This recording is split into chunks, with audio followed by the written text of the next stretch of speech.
EU membership by stealth, Britain to be tied to European Court in all but name. Britain will be a European Union member in all but name if it tries to maintain links with the single market and customs union, a former government official has warned.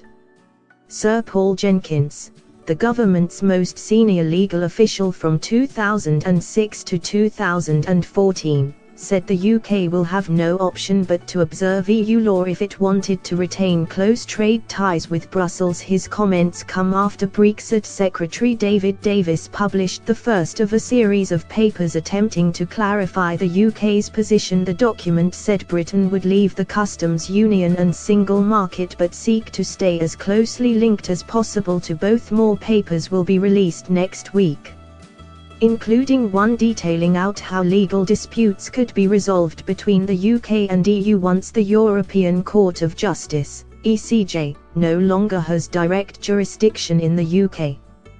Theresa May has repeatedly said that the UK will break free of the court and leave its jurisdiction on the day of Brexit. This is one of the key goals of Brexiteers, and any government U-turn on the issue would provoke outrage, but UK and EU legal experts have warned the Prime Minister's policy is unrealistic and impossible to achieve.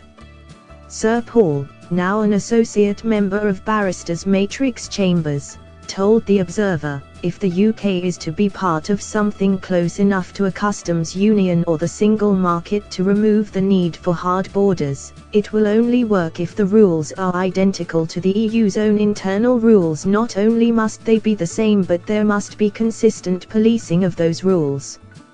If Theresa May's red line means we cannot be tied to the ECJ, the Brexit Treaty will need to provide a parallel policing system that may be a new court, but, in reality, any new court will have to follow what the ECJ says about the EU's own rules, otherwise the new system won't work. So, never mind Theresa May's foolish red line, we will have the ECJ in all but name.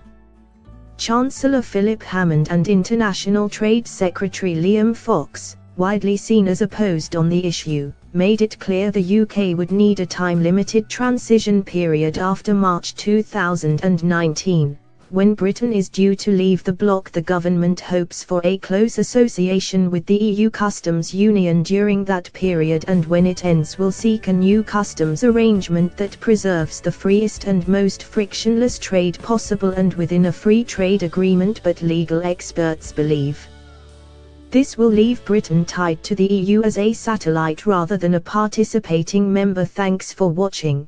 Please like, share and don't forget to subscribe English News Hub for new excited videos.